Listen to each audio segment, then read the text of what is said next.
Hey everyone, Chris Sawyer here. The Varietal Show is back. I am in Dorado County. Do you guys know where that is? It's actually just up in the Sierra foothills, one of the most legendary areas of the foothills with the wines and everything. Culture that started back in the 1850s, a long time ago. Starfield Winery. This is one of my favorite new gems, you guys. And this is Rob Sinton, and he's my good friend now.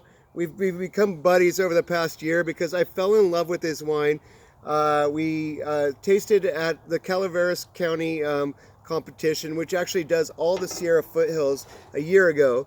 And I was just tasting these wines, and I tasted this one Marsanne, and I was like, oh man, that is like one of the best Marsannes I've ever tasted. That's a Rhone variety, if you don't know. And it is a really white wine that's very well known for blending with Viognier and Roussanne. Those are kind of like the three elements there that are really well known, plus Grenache Blanc. But, you know, I just started tasting it. I'm like, oh man, this is really good. And then there were some other wines that we tasted blind, of course. And I don't know who made this stuff. And then they kept saying, Starfield made all these wines. Jesus, who is this guy? So I run into him, you know, about a month later, and I'm like, oh dude, I tasted your wines. They were fantastic.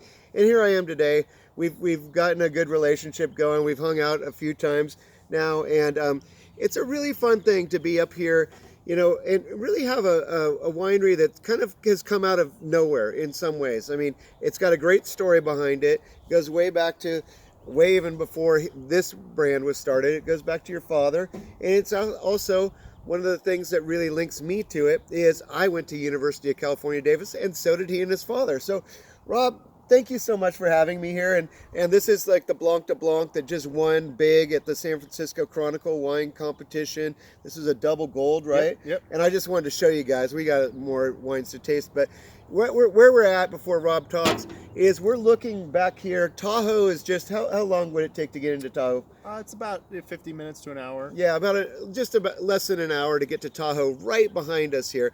We are at about 2,800 feet right now. If we were to walk on that side of the property, we could look down over the whole Sacramento plains out there, and we can see all of that. So we're up here in the mountains. This is an area where the Rhone varieties have become really successful, and we're going to talk a little bit about that. But tell everyone a little bit about your story and the family heritage here. Your dad really kind of got into wine at an early age. Yeah, so my dad. Thanks for having me. First of all, of Chris, course. This is a Don't let it go to his ego. A wonderful experience. So it's been great to get to know you as well, and thank you for the generous introduction. Yeah, absolutely. But and so cheers. And but yeah, so my dad started a vineyard in his 20s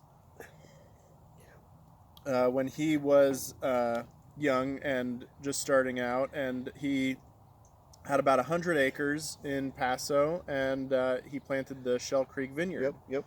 And so he has a lot of kind of harrowing stories about what it was like, and it was really difficult to make things work back then. And so, you know, I don't have all of his stories memorized, but he's known Louis Martini and other big names in the industry, and had interactions with them.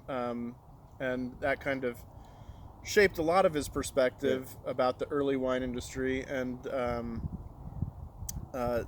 so then he got out of it because things didn't really work out for that. Back in the old days, in the 70s, when I was a kid in the 70s, and we'd go through Paso, you just stopped and got gas. I mean, really, that's about it. Or you went to the place that smells like sulfur all the time, the little bathhouse there. And it was like cool. It was a pretty place, but it's not what it is today. Most of that land was actually planted to nuts. Actually, there was a lot of almonds and different types of nuts out there. There's tree fruits and things like that. But it's a really different landscape than it was today. But, you know, this is the kind of thing. We'll speed it up here for a second. So your dad goes in, he kind of puts on a suit, starts working, you know, in banking gets and into tech stuff, software. Predominantly, he did a payroll company called Pro Business for a long time, and was successful.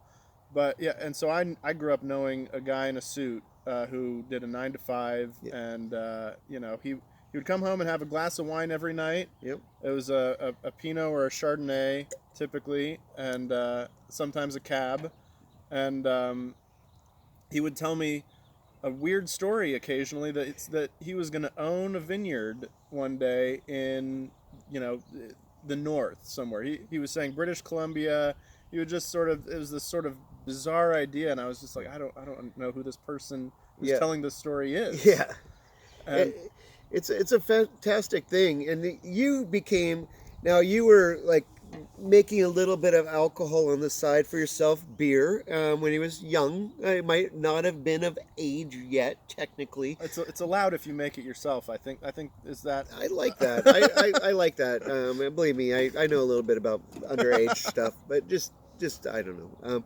But the fact is, you made a decision, and you said to your dad, I'm interested in going to University of California, Davis. Do you think it's equitable for me to go there and to actually, if I did get into wine, is that something you think I should do?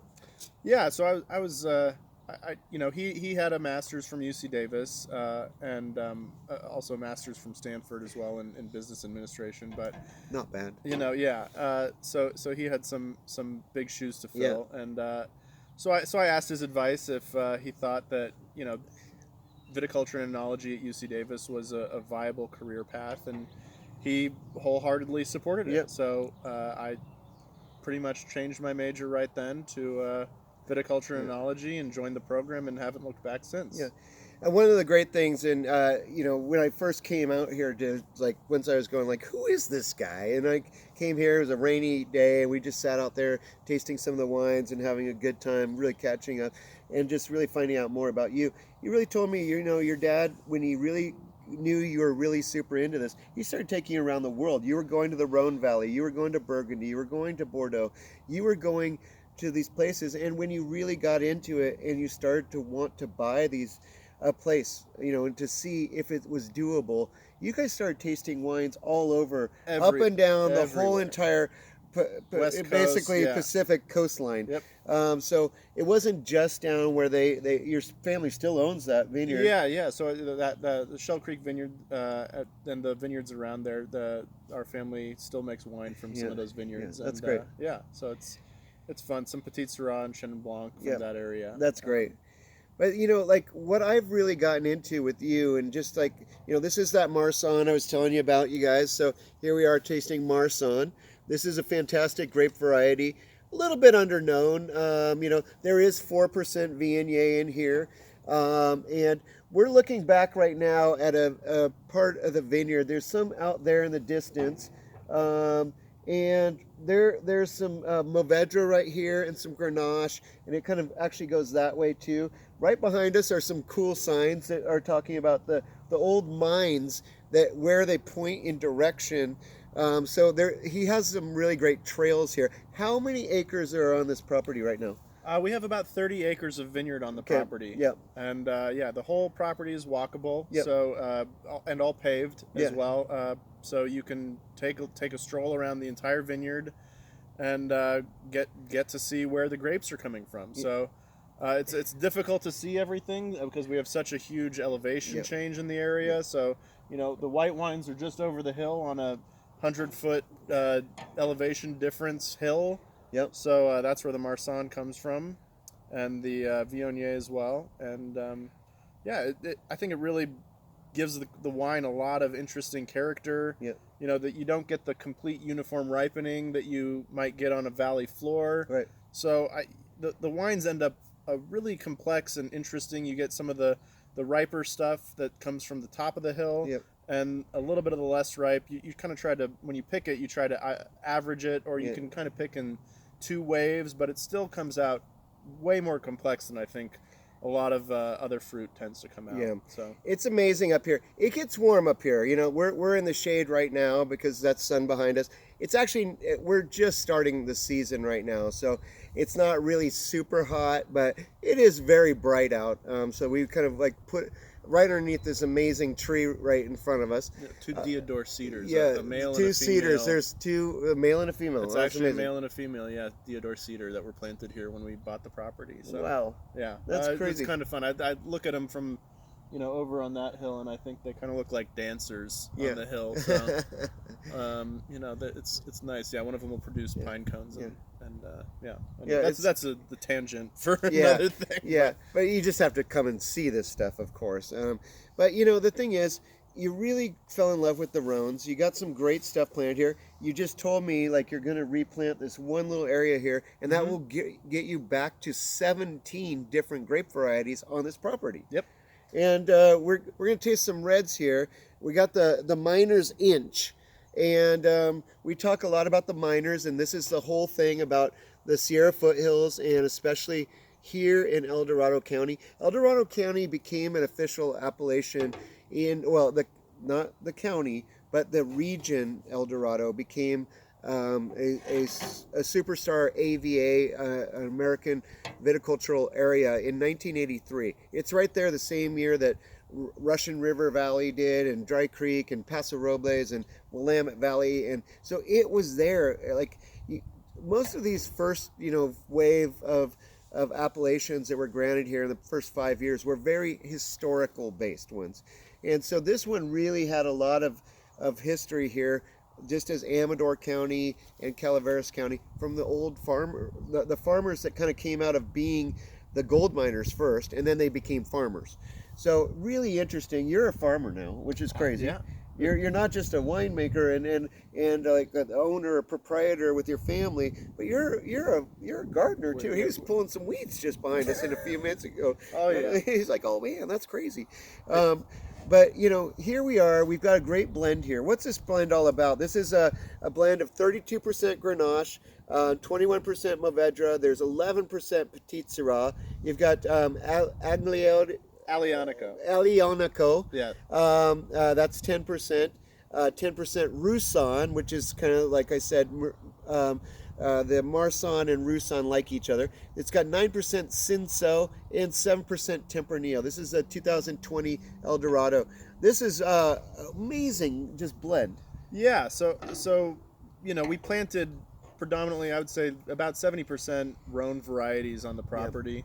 Yep. So we were pretty invested in the Rhone idea of GSM blends. Yep. And I would say that most of our blending has used GSMs as an inspiration. That's Grenache, Syrah, Mourvedre. That's what GSM means. If you're in Australia and someone says, GSM, mate, that means that they want Grenache, Syrah, Mourvedre, and that's what the interpreter would say. Yeah, and it creates a really complex, easy drinking blend that I think is sophisticated and still has a lot of body to it. Yep.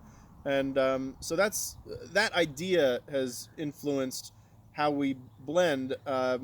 This is notably a little bit untraditional of a blend. So I typically describe this as kind of a Mediterranean blend. So I like that. That's good. You got Italian varieties. Well, you got majority is French varieties, especially Rhone varieties. Yeah. Even a white in there, which is interesting because it does add aromatics. It adds a little bit of acid. It does these kinds of things. You've also got Tempranillo, which is a Spanish grape. But you've got Italian grape varieties here too. Yeah. So this is so that's why I say this is our Mediterranean blend. It's sort of the no rules put on it for how we were allowed to blend, and I think really this was a little bit of a lighter style that we were trying to go for our red wines, and that's why we have the 10% white wine of the Roussan in there. I like that. That's really interesting. It for us, it really kind of pops the aromatics, gives it a really nice kind of floral stone fruit thing that really elevates a lot of the red fruit actually in the wine, and you end up with a really easy drinking, smooth summer kind of floral, fruity. Fun summer it wine. with some really nice spices too, and I really like that. I mean, we could be doing just about any type of meat with this, to be really honest. I mean, you're not going to do slow cooked, lamb shank or anything. Don't do tri-tip with this. No, one. don't do. No, but do like the coolest like kind of pizza you've had. Do burgers. Do interesting things. Do sausage on the grill. Do fish because it can take it. If you char it, if you take salmon and you put some char on it on the grill, you can do that. So I think this is a great one. I just love the whole thing, because if we think about the whole heritage of the explorers that came here, that are pioneers, they were from all over the place. They were all bringing food ideas. They were bringing wine ideas. They were bringing things like this. And a lot of them just said, you know what? I'm sick of going down in those caves, and I'm not going to do it. I'm going to actually start a business and sell to these guys that get the gold money. And I'm going to actually make wine for them to drink, because they should. And they're going to want to. And that's how big wine was in the old days. Remember, one thing about wine back in the old days, even before, like I'd say probably before the 60s, where water purification became something. When you lived in Europe, you basically, half of your glass of water was usually half wine, because the wine was purer than the water. And so there's a lot of stuff that, like, the sanitation was not right. Wine is a pure product. And so a lot of kids would go to school with wine and water in their little thermoses. And so it's an interesting thing. But when they came here, they were just trying to see what it was. They were looking at opportunities here, not just for gold. They were looking for opportunities like, wow, this is more than we had in France. This is more than we had in Spain and Italy. So this is a very good one. And why did you call it the miner's inch? Because that's how water was traditionally meted out by the utilities. So it would be a sort of 1-inch diameter hole or square. Okay. In 24 hours, that was the miner's inch Okay. of water. And I believe Placer County and Nevada County still actually use the miner's inch for their water dispensing. Well, yeah. If you guys win this, like a big lottery or like a big a trivia contest and win a lot of money, don't forget who told you that. This guy, Rob, did. So it's fun. You know, this is why you come up here. You come up here to learn too about the history of California. You've been learning a lot about this. You've been learning a lot about the environment up here. This next wine that we're going to taste, this is the Big Canyon, and this is actually Syrah, 42% Syrah. 27% Mourvedre, you got 22% Grenache, you got 7% Petit Syrah, and you got 2% Roussanne in here. So basically what we're doing is going backwards we're doing like a GSM, but we're doing a Syrah based one. And this one's really interesting. I really like this a lot. Yeah, so this is a little bit more of a traditional. I mean, obviously, still has a wild card in there. It's got the Petit Syrah. That's not a Rhone variety. Well, technically, it is half of it. It is actually the Rhone Rangers allow it to be. Right. Okay. So, but in the Rhone, I don't think it's allowed anymore. No, because they hated the whole story about that. What is the difference between Syrah and Petit Syrah? Dr. Durif he created this super grape. He went to the north and got Syrah from the northern Rhone, and he went down to the south of France and got the Pelersan, which is a different grape. But he put them together, and he went to both areas, and he said, "Oh, you guys, I just created the greatest grape ever." Problem is, those areas hated each other, so they didn't want anything to do with the southern Rhone or southern part of France, and they didn't want anything to do with the north. So it kind of got thrown out, but it is directly related to Syrah. And it's not a smaller version of Syrah either. It's big. And so it can be very, very big. It can be deep. It can be intense. There are some very good examples of it right up here.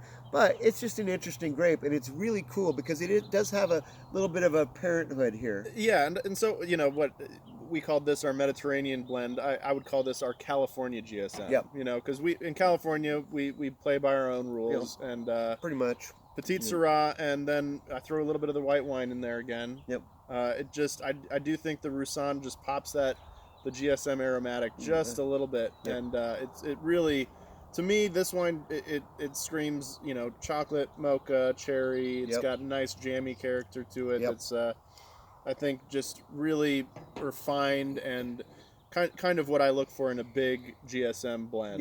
Yeah, and I love it too. This is like lamb sliders for me. Yeah. This would be like awesome with lamb sliders. It would also be really, really good with think about like Mongolian beef, something like that. That's kind of interesting, like Asian fusion, things like that. Absolutely. Indian food. Pretty interesting. Sure, I'll try it, you know. A lot of the Rhones go really well with Indian food.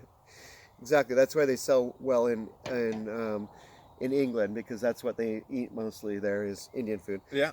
It's true. Unless you like your bangers, I don't know. I'm not there, but it's a really great thing just because I like them. I like it's plush in the mouthfeel, but it's got those spices. It's got structure. It's got blue fruits too, which I really love from Syrah. If you grow it in super duper hot areas, it's going to get leathery, almost like you threw down a big steak on the grill and you're smelling your fingers now because you're just like, oh God, that smells good. You know, it's raw. But this is not that way. I think that this balance up here, tell us a little bit about the heat waves and how it's so balanced up here. Yeah, so a lot of people think of the foothills sometimes as being a really hot growing climate, and it is a hot growing climate. I don't want to Yep. say that it's not. It's definitely not Napa or Sonoma. Nope. But the hills and the elevation, they do tend to create an inversion that actually mitigates a lot of the most extreme heat, and I think that tends to temper some of the jammier raisiny kind of character that you might get in some of your red grapes later in the season. So I agree. and then our season starts a little bit later than a lot of places that are considered hot growing climates, and that kind of pushes our ripening window, our late ripening window, into the later months, closer toward fall, that Yep. kind of cool off. Yep. So I think you can get a longer ripening season towards the end, Yep. and it really mellows the fruit out and keeps things tasting fresh and really, really nice and vibrant fruit character Yep. that doesn't get kind of overpowered by or tired from Yep. being in too hot of a climate. Exactly. I think it's just a genius. So the last wine we're going to taste, which one do you want to give? Yeah, there you go.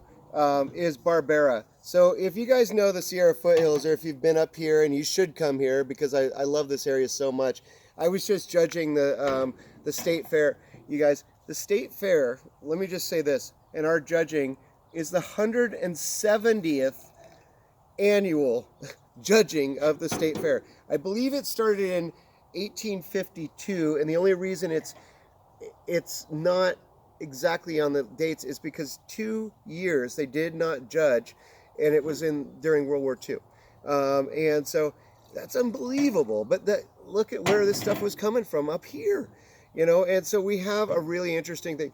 Barbera is a great grape, and it is kind of more in the mountain areas of, the Alba region in Piedmonte and these kinds of areas right there in Italy, where you're really looking at those kinds of areas there with Barolo and Nebbiolo and Barbera. And this is a really good thing. It's really been the past 15 to 20 years that this area has exploded with Barbera. It just works here. And they have Barbera Festival here. And you know what? It's awesome, you guys. And just being here, and talking about it and getting to know El Dorado as I have, I love this area so much, and I get the chance to come up here with you. Barbera, I had to have you pour this. Tell us why you love Barbera. Yeah, Barbera has been a grape that's been on my mind since I became a wine drinker. So I think my first wines that I was drinking when I first became of age, I went to Bevmo and I was buying Merlot and Barbera, and they were cheap and they were good. They were good. They were really good. Fresh fruit, and you didn't have to pay the Cabernet prices, and so I always had a fond place in my heart for Barbera. And Amador, I think, we're right next to Amador. Yep, right over that way. Yeah, and I just felt like we would be doing kind of a disservice if we didn't plant any Barbera. Yep. So we planted Barbera, and it's been a really interesting grape. It's quite a bit different in the vineyard and in the winery than the other grapes. It has a really different acid characteristic to it. But the fruit is always extremely fresh up here.